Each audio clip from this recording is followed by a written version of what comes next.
खबर शामिल करते हैं। मेहर लियाकत अली की रिपोर्ट के मुताबिक वजीर दफा ख्वाजा आसिफ ने सुन्नी इत्तेहाद कौंसिल की मखसूस नशिस्तों से मुतालिक सुप्रीम कोर्ट के फैसले पर रद्द-ए-अमल का इजहार करते हुए कहा है कि फैसला उस शख्स की दहलीज पर पहुंचाया गया जो साइल ही नहीं था।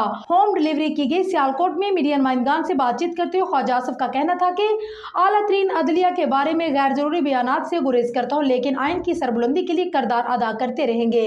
सारा नजरा सियासतदानों पे गिरता है, हम वो सहते रहे।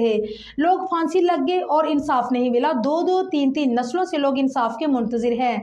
सुन्नी इत्तेहाद कौंसिल की मखसूस नशिस्तों से मुतालिक सुप्रीम कोर्ट के फैसले पर ख्वाजा आसिफ का कहना था कि फैसला एक शख्स की दहलीज पर पहुंचाया गया जो साइल ही नहीं था। फैसले की होम डिलीवरी की गई। उन्होंने मजीद कहा है कि अदालत में सुन्नी इत्तेहाद कौंसिल आई थी, पीटीआई का तो नामो निशान नहीं था। सब जानते हैं कि अरकान अपने पार्टी निशान पर इलेक्शन लड़ते हैं।